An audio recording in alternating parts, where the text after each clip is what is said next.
पंजाब में स्थित सिख धर्म के 3 तख्त साहिबान वाले शहरों को पावन शहरों का दर्जा देना पंजाब सरकार के लिए बड़ी सौभाग्य की बात है।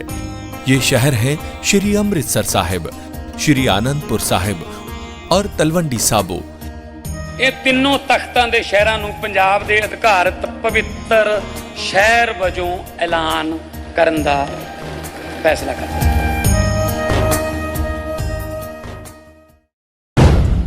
पश्चिम बंगाल में अमित शाह का दौरा, बीजेपी नेताओं को शाह ने मनाया। अमित शाह के दांव से बंगाल में हड़कंप मचा। क्या करेगी ममता बनर्जी और टीएमसी?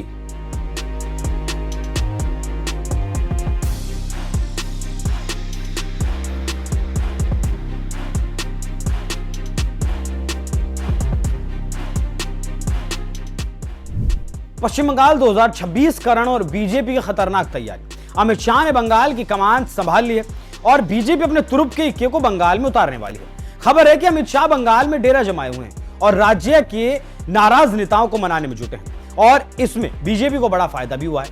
अब जानते हैं कि बंगाल एक ऐसा राज्य है जहां सत्ता सिर्फ सरकार नहीं चलाती बल्कि भावनाएं, पहचान और सियासत की परतें भी तय करती है। कुर्सी किसके पास जाएगी? आप जानते हैं कि 2021 में बीजेपी यहां सत्ता के बेहद करीब पहुंचकर भी चूक गई थी, लेकिन 2026 में बीजेपी इसे सिर्फ एक चुनाव नहीं बल्कि अस्तित्व की लड़ाई मानकर चल रही है।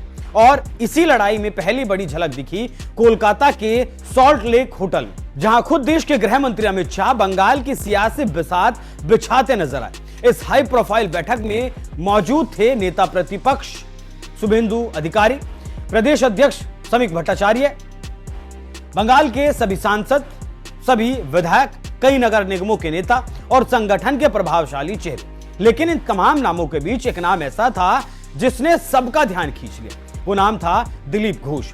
उनकी मौजूदगी ने बीजेपी के अंदर भी हलचल मचा दी और बाहर भी।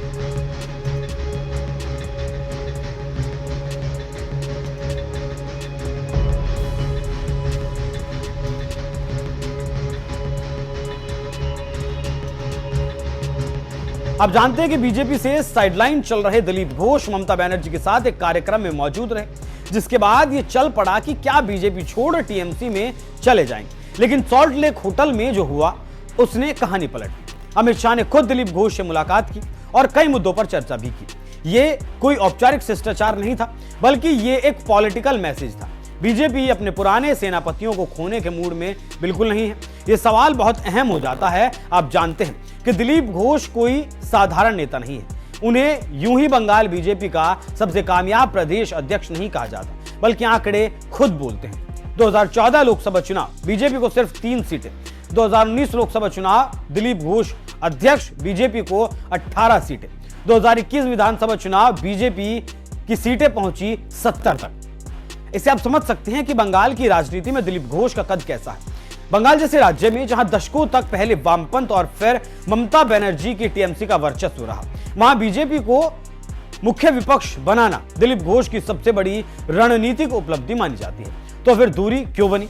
यहीं से शुरू होती है बीजेपी की अंदरूनी कहानी। 2021 के बाद बंगाल बीजेपी में 2 भागों में बंट गई। संगठन से निकले पुराने नेता जिनकी राजनीति जमीन और कैडर पर टिकी थी, जिनका चेहरा थे दिलीप घोष। दूसरे थे चुनाव जीत कर आए नए चेहरे जिनका नेतृत्व कर रहे थे शुभेंदु अधिकारी। धीरे धीरे पार्टी का झुकाव चुनावी चेहरों की तरफ बढ़ा।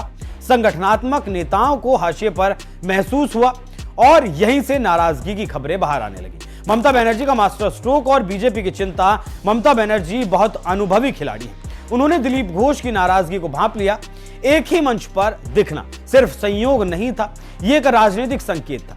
बीजेपी को डर था कि अगर दिलीप घोष जैसे नेता पार्टी से अलग हुए तो उसका असर सिर्फ एक चेहरे तक सीमित नहीं रहेगा, बल्कि यह संगठन की जड़ों को और ज्यादा कमजोर कर सकता है। इसलिए अमित शाह का साफ संदेश था कि एकजुटता या बिखराव को रोकने के लिए सॉल्ट लेक में बैठक हुई। इस बैठक में अमित शाह ने साफ कर दिया कि बीजेपी में गुटबाजी नहीं चलेगी, बड़े कद वाले नेताओं के साथ मिलकर चलना होगा। यही वजह है कि दिलीप घोष को मंच दिया गया, उन्हें नजरअंदाज नहीं किया गया और उनकी अहमियत दोबारा से स्थापित की गई।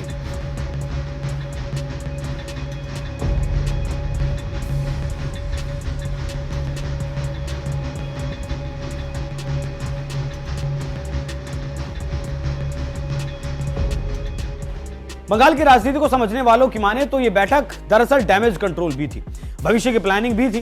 सूत्रों की माने तो बैठक में हर किसी को यूं ही नहीं बुलाया गया था। ज्यादातर वही नेता मौजूद थे जिन्हें विधानसभा टिकट मिल सकता है। कुछ सीनियर नेता ऐसे थे जिन्हें प्रचार की जिम्मेदारी दी जा सकती है।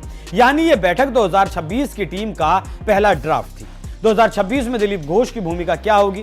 सबसे बड़ा सवाल यही है कि यह संकेत साफ है कि बीजेपी उन्हें फिर से फ्रंट लाइन रोल में लाना चाहती है।